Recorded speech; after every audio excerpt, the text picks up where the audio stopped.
बालेश्वर जिला सदर महकुमार जिला स्तरीय 79तम स्वाधीनता दिवस 2025 पालन निमंते एक प्रस्तुति बैठक शनिवार स्थानीय जिलापाल नूतन कार्यालय ऑडिटोरियम ठारे अनुष्ठित हो जाइछि। एथिरे जिलापाल सूर्यवंशी मयूर विकास अध्यक्षता करथिले।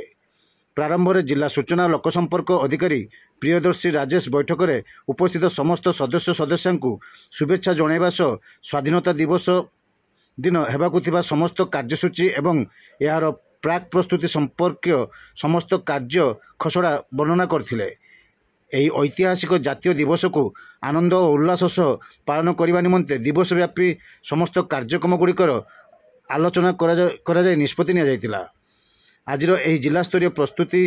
बैठक में जिला परिषदर सभापति नारायण चंद्र प्रधान, बालेश्वर पौरपालिका अध्यक्षा सविता साहू, अतिरिक्त जिलापाल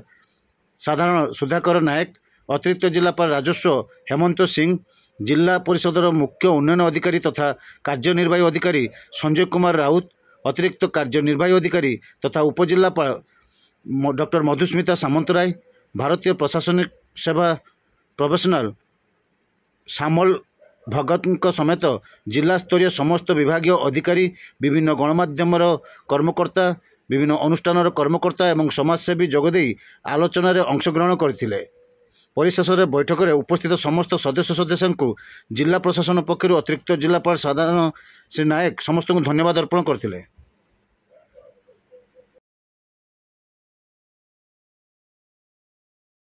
स्वेच्छाकृत रक्तदान शिविर अनुष्ठित है। एथिपाई जिला युव अधिकारी नेहरू युव केन्द्र अध्यक्ष चिकित्सा अधिकारी को अनुरोध करा जिला मुख्य चिकित्सालय फल बंटन स्वाधीनता दिवस अगस्त 15 तारिख प्रेसिडेंट महोदय, पौरपालिका अध्यक्षा महोदय, एडीएम, सीडीओ, सब कलेक्टर, वाइस प्रोफेशनल, सब अन्य ऑफिसर्स गण, सिविल सोसाइटी रो मेंबर्स माने और मीडिया रो बंधुगण बहुत एनर्जी सहित आमे सेलिब्रेट करो हमर एटा राष्ट्रीय पर्व। समय टाइम रे मोर लास्ट 15 अगस्त मु एठी थिली इंडिपेंडेंस डे रे बहुत प्लान मेरे हमर होउची ता सफे भी से छथि से छाड़ा मोर सिविल सोसाइटी